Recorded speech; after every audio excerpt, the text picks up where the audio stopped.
നിങ്ങൾ കിട്ടണില്ല എന്ന് പറഞ്ഞിട്ട് കാര്യമില്ല. സത്യശീലനെ കണ്ടിട്ട് ഞങ്ങൾ ഇന്ന് ഇവിടുന്ന് പോകും, അത്രേ ഉള്ളൂ. രൂപ 1-2 അല്ല, 10,000 രൂപയാണ് ഞാൻ നിങ്ങളുടെ കടം കൊടുത്തത്.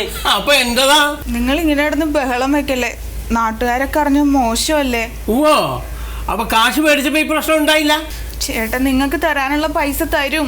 ഞങ്ങളെ അവനെ വെറുതെ അകത്ത് ഒളിച്ചിരുത്തിട്ട് നുണ പറയണ്ട, ഞങ്ങളങ്ങോട്ട് കേറി വരൂട്ടാ. സത്യമായിട്ട് ഏട്ടൻ ഇവിടെ ഇല്ല, വിളിച്ചിട്ടാണെങ്കിൽ കിട്ടണമില്ല. നിങ്ങൾക്ക് തരാനുള്ള പൈസ മേടിക്കാൻ വേണ്ടി പോയതാ. അയ്യോ, അത് ഞങ്ങൾക്ക് അത്ര വിശ്വാസം പോരാ. എന്നൊരു പണിയായി, ഞങ്ങള് 2 ആക്കുള്ള അരിയും കൂടി അവിടെ ഇട്ടോ, ഞങ്ങൾ ഇവിടെ ഇരിക്കാൻ പോണേ. അവനെ കാണാതെ ഞങ്ങൾ ഇന്ന് പോണ പ്രശ്നമില്ല. അയ്യോ, ഇവിടെ ഇരിക്കണ്ട, വന്ന ഉടനെ വീട്ടിലേക്ക് എത്തിക്കും. അവന് എത്തിക്കൂല, ദിവസം എത്രയെന്ന് ഓർത്താണ് അവൻ ഞങ്ങളെ കളിപ്പിക്കണത്. ചേട്ടൻ എന്നെ വിശ്വസിക്കണം. ഇത് കണ്ട, എന്റെ കെട്ടുതാലി ഊരി പണയം വെക്കാൻ കൊണ്ടുപോയിരിക്കുക നിങ്ങൾക്ക് പൈസ തരാൻ വേണ്ടിട്ട്. ഉറപ്പായിട്ടും വീട്ടിലെത്തിക്കും. ചേട്ടാ, ഒരവസരം കൂടി കൊടുക്കാല്ലേ? പെങ്ങളെ, അവനോട് വൈകുന്നേരം ഞങ്ങളുടെ പൈസ എത്തിച്ചു തരാൻ പറയണം.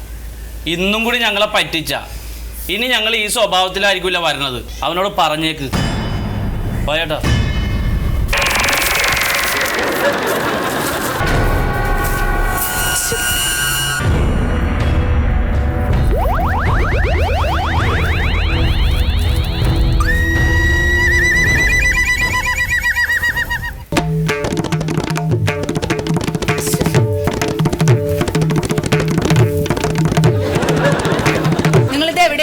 ഞാൻ ഇവിടെ ഉണ്ടായിരുന്നു.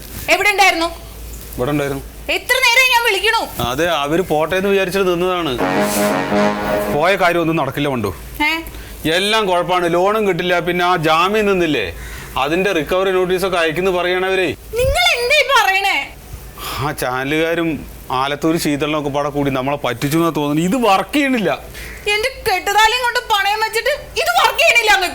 ഇനിയിപ്പോ നമ്മൾ എന്താ ചെയ്യും? ഇനിയിപ്പോ എന്ത് ചെയ്യുന്നു എന്നോടാണോ ചോദിക്കണേ? പോയി ആ ചാനലുകാരോട് ചോദിക്ക്.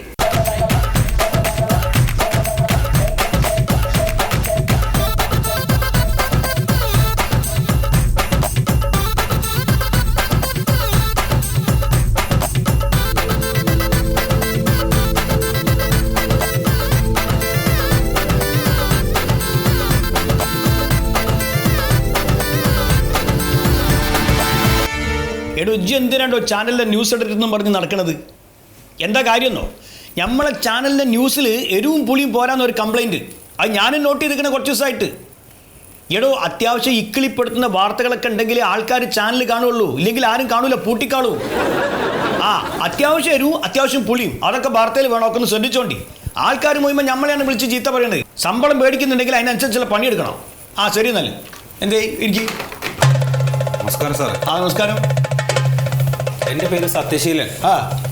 ഞാൻ നിങ്ങളുടെ ഈ ചാനലിൽ സ്ഥിരമായിട്ട് കാണുന്ന ഒരാളാണ്. സ്ഥിരമായിട്ട് കാണലുണ്ടോ? കണ്ണ് ഫ്യൂസായി പോകടോ. കണ്ണ് മാത്രമല്ല സാറേ, എൻ്റെ കയ്യിലെ പൈസയും പോയി. ഭാര്യയുടെ കെട്ടുതാലി അടക്കപ്പോൾ പോയിട്ടിരിക്കുകയാണ് ഞാൻ. നമ്മുടെ ചാനൽ കണ്ടിട്ടോ? എങ്ങനെയത്? നിങ്ങളുടെ ചാനലിൽ ജ്യോതിഷ പരിപാടി ഉണ്ടല്ലോ, ആലത്തൂർ ശീതളിനെ അവതരിപ്പിക്കുന്ന, അതില് ടിവിയിൽ കാണിച്ചു സാറേ, ഈ ധനാഗമയന്ത്രം വാങ്ങി കഴുത്തിലിട്ട് കഴിഞ്ഞാൽ എല്ലാ ഐശ്വര്യവും ഉണ്ടാവും, സമ്പത്തും ഉണ്ടാവും. 8,000 ഉറുപ്പിക കൊടുത്ത് വാങ്ങിയതാണ് സാറേ ഇത്. ഭാര്യയുടെ കെട്ടുതാലി പണയം വെച്ചിട്ട് ഇപ്പൊ ഒന്നുമില്ല. അല്ല, എന്താ ഉണ്ടായതെന്തേ? ഇതെന്താ, ഉള്ള ഐശ്വര്യം കൂടി പോവാണ്. എന്റെ ജോലി പോയി ഇപ്പോ ജപ്തിയൊക്കെയാണ് വരുന്നത്. ഇതൊക്കെ കൗത്തു തൂക്കിയിട്ട് എടുക്കണം. നിങ്ങൾക്ക് എന്താ പിരാന്താണ്? അങ്ങോട്ട് തരി നോക്കട്ടെ. ഓരോരോ സാധനങ്ങൾ അത് കാണാനൊക്കെ ഒരു റങ്കുണ്ട് കേട്ടോ. കാഴ്ചക്ക് മാത്രമേ ഉള്ളൂ, അത് ആളുകളെ പറ്റിക്കാണ്. അപ്പൊ ഇതുകൊണ്ട് നിങ്ങൾക്ക് ഒരു ഉപകാരം ഉണ്ടായില്ല എന്നാ പറയണത്? ഉപകാരമല്ല സാറേ, ഉള്ള ഐശ്വര്യം പോവാ ചെയ്തത്. എന്തൊരു കഥയാണ്. ഒറ്റ മിനിറ്റ്. ഹലോ, മൊയ്തു സാറാണ്. മറിമായം.